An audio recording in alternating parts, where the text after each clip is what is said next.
Okay, so it's your favorite loudmouth here. Today we're going to shift gears a bit, try to keep it in the realm of rock and roll, in the realm of Kiss with Paul Stanley. We're going to go back to 1994, look at an appearance that Paul made on Bill Maher's show, Politically Incorrect, where Paul steals the show, gets a lot of the big applause lines, a lot of the big laughs. We're going to look back on it today, so I hope you stick around, because Cat Stanley Space Demons coming at you. Okay, so Kiss fans know that Gene Simmons and Paul Stanley run the band, they run the brand, and they've had a lot of success with Kiss over the years, and you don't have that kind of success by being a numbskull. Let's be honest, Gene Simmons and Paul Stanley, both very bright guys, we know that. You don't get to where they've gotten in life by being a moron. They're very bright guys. They both wrote memoirs. Very smart guys. Gene Simmons back in the day was a school teacher. Paul Stanley is a pretty bright guy. And, I think they're very cognizant. They want people to know how intelligent they are and how bright they are. Whenever you see them on an interview, they always make a point to be very articulate, to use polysyllabic language, to try and come off as something more than your dim-witted, burnt-out rock stars. Try to buck the trends, the stereotypes of the stoner rock star, airheaded, Joe Walsh kind of burnt-out, Jim Ignatowski, that kind of thing.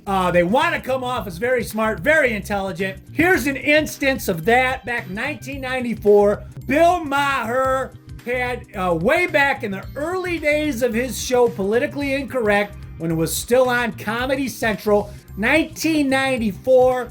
He's got a motley crew of guests. I'm not talking about Mick Mars and Tommy Lee.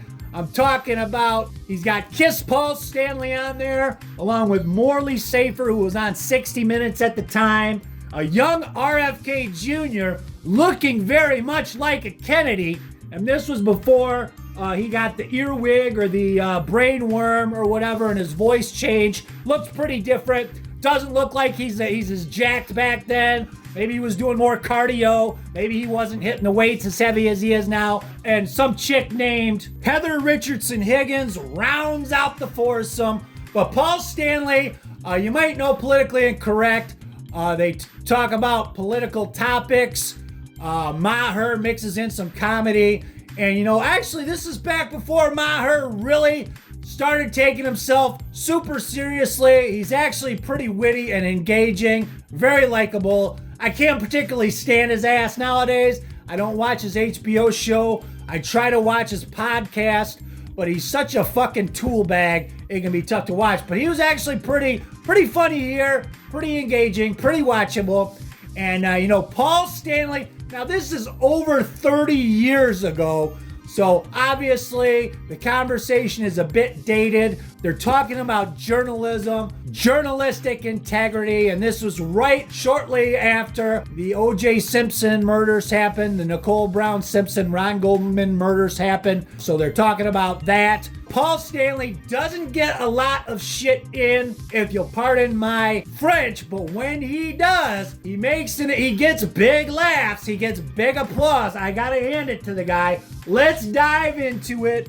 Paul Stanley's first big moment, like I said, they're talking about journalism, they're talking about journalistic integrity, and here's what Paul chimes in. Wants to chime in on the tabloid journalism. At some point, journalism, like other professions, like the law, is supposed to do at our best. The objective is to find the truth. Now, more and more, you see the objective seems to be to titillate people. What is the purpose of tabloid journalism? To titillate. And I think if it's taken as entertainment, when you go to the store and you get the Star or the Enquirer, unfortunately, a lot of that stuff is true. We may want to say it's not true. These people are pretending they are way above. I remember when you've been in line at Kmart and you look over somebody's shoulder and there's a picture of you in the newspaper and your girlfriend is telling why she's leaving you. But I remember when it was... And it was because you had a big star over your eye.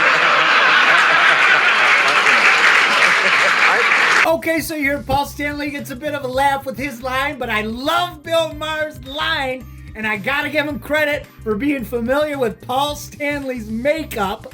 Big line, got a big laugh by Maher. Let's move to the next clip.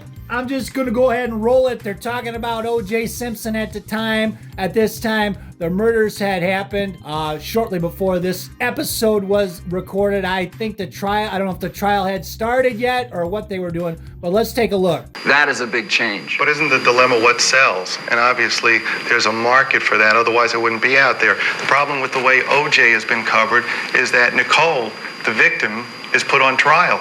Yes. What we have to find out through those papers is, did she deserve this? Did she deserve it? Paul, she was chopped to pieces. Who deserves that? I think it's just the slant that's wrong.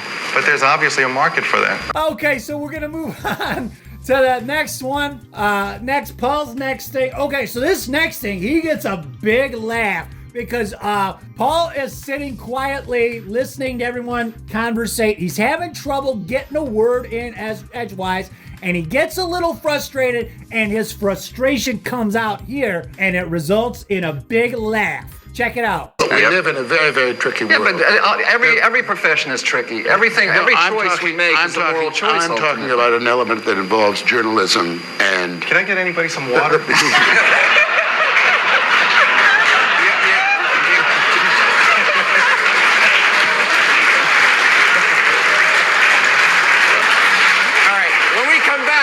Stanley has something to say. So there you go, Paul Stanley, and what quite possibly may have been the biggest laugh moment of the show. Gets his big one in, but he's not done yet. He's gonna come back with one more, and this is, they were talking about a movie called Quiz Show that had come out around the time of this episode. It was all about the quiz show scandals back in the day in the 1950s or whatever, and they were talking about the loss of innocence because of when people learned that the quiz shows were fixed, and Paul Stanley's got a little something meaningful he wants to say. Paul Stanley, it's just really interesting. You know, I sit here, and you've probably had your share of celebrities on who think that once they became famous, they had a tremendous infusion of expertise in areas they knew nothing about before. And I'm here pretty much like the people here, and I think we're missing a point where you started was about whether or not there was a loss of innocence. Yes. When people realized that the game shows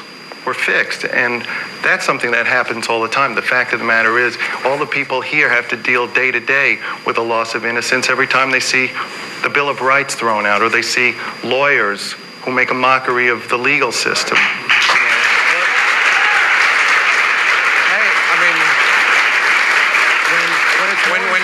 When KISS took off their makeup, that's that right. was a loss of innocence for many when it becomes more important whether you can get somebody off on a technicality, right, whether or not they're guilty, becomes secondary.